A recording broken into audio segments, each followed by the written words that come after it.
জীবনের প্রথম থেকে নিয়া যখন শিশু নবী মুহাম্মদ ছিলেন তখন থেকে নিয়া একদম পার্লামেন্টে থাকা পর্যন্ত, মক্কা বিজয় পর্যন্ত, এমনকি নবীর জীবনের শেষ বিদায় পর্যন্ত আমার নবী ন্যায় বিচার করেছেন।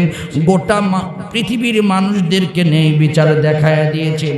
শুধু তাই নয়, বিশ্ব নবী মুহাম্মদুর রাসূলুল্লাহ কাফের বেঈমানদের সাথেও আজকে ন্যায় বিচার করেছেন। আমার ভাইরা, আমার নবী ক্ষমতায় থাকার আগেও ন্যায় বিচার করেছেন, ক্ষমতায় থাকার পরেও ন্যায় বিচার করেছেন। কিন্তু বাংলাদেশ সহ গোটা দুনিয়াতে দেখবেন ক্ষমতা যার, সিয়ার যার, বাহাদুরি তার, আলেমদের দোয়া নিয়া ওই নির্বাচনে গিয়া ভোটের ভিতরে চুরি কইরা পাশ কইরা আলেমদের বিরুদ্ধে মামলা করে আছে না? না, কথা বলেন দেখেন ঠিক কিনা? কিন্তু শোনেন আমার ভাইরা, বিশ্বনবী মুহাম্মদুর রাসূলুল্লাহ বদরের ময়দানে যখন গেলেন, অনেক 27 প্রকারের যুদ্ধের 27 প্রকারের ন্যায় বিচার যদি বলতে যায় আমার অনেক সময় লেগে যাবে। আমার ভাইরা, আমার নবী যখন বদরের ময়দানে গেলেন, বদরে বিজয় হলেন, আমার ভাইয়েরা শুধু তাই নয়, 70 জন লোক বন্দী হলো। বিশ্বনবী 70 জন কাফেরকে বন্দী করলেন। তার মধ্যে নিজের চাচা ছিল আব্বাস রাদিয়াল্লাহু তাআলা আনহু। এই আব্বাস রাদিয়াল্লাহু তাআলা আনহু বন্দী হলো। আমার নবী বললেন, পিছের দিকে হাত দিয়া এই কাফেরদেরকে বেঁধে ফেলো, তাদেরকে মুক্তিপণের মাধ্যমে ছেড়ে দেওয়া হবে। 70 জন কাফেরকে যখন বন্দী করলো, আমার প্রিয় মুসলমান একটুখানি মনোযোগ দিয়ে শোনেন।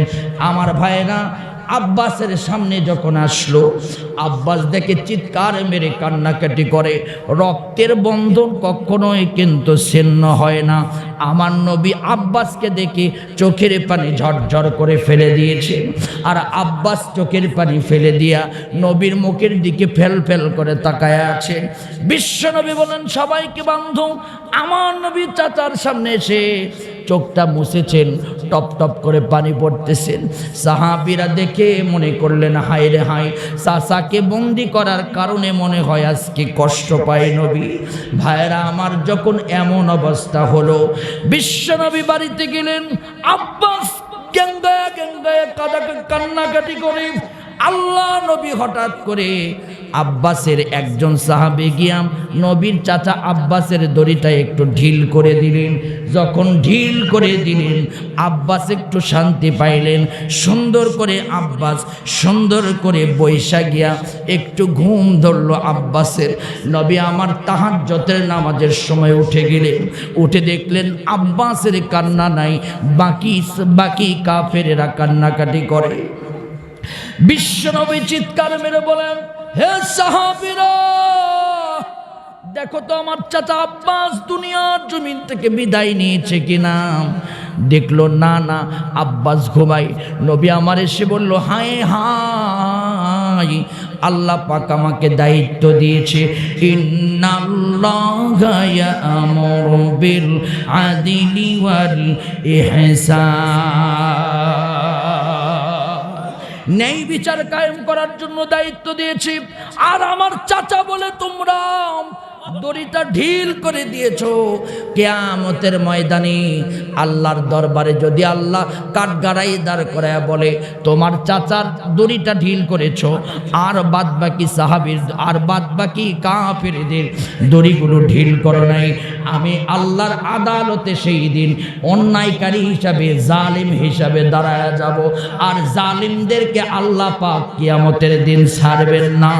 ও সাহাবীরা, বাদবাকি 70 জনের দড়িটা তোমরা ঢিল করে দিয়া তাদের সাথে ন্যায় বিচার করো।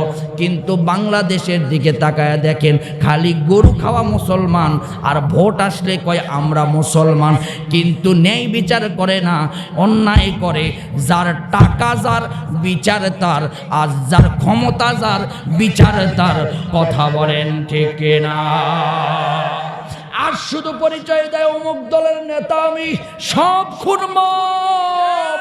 কিন্তু শোনেন আমার ভাইরা, আজকে শুধুমাত্র নবীর কথা বলার কারণে, দ্বীন ইসলামের পক্ষে থাকার কারণে হাজার হাজার আলেমদেরকে বিনা অপরাধে জেলখানার ভিতরে বন্দি করে। আমি জানতে চাই আমার আমির হামজা ভাইয়ের কি অপরাধ, আমি জানতে চাই আমার মামুনুল হকের কি অপরাধ, আমি জানতে চাই আমার মিজানুর রহমান আজহারির কি অপরাধ। কেন বাংলার যুবকদেরকে আজহারি ভাইয়ের তাফসীর থেকে বঞ্চিত রাখা হলো? আমি জানতে চাই আল্লাহর কোরআনের পাখির কি অপরাধ। কথা বলেন ঠিক কিনা?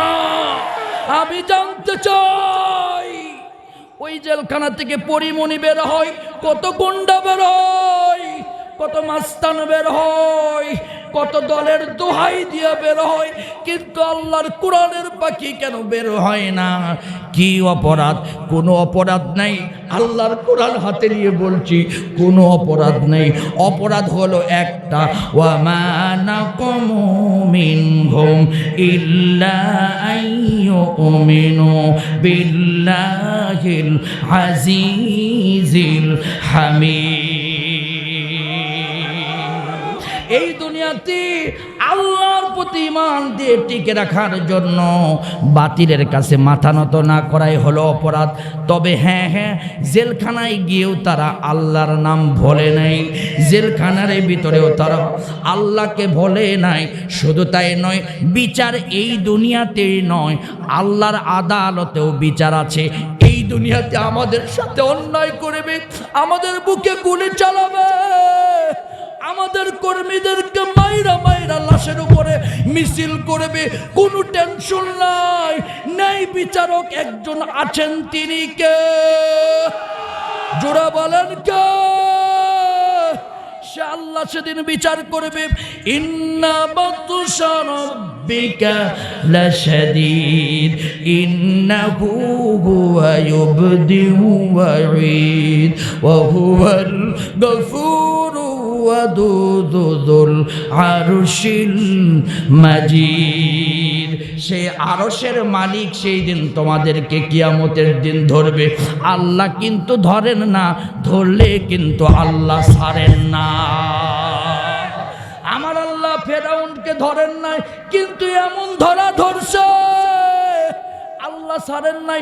বর্তমান ফেরাউনেরাও তোমরাও সাবধান হয়ে যাও, আল্লাহ কিন্তু ধরবেন না, কিন্তু ধরলে কিন্তু ছাড়বে না।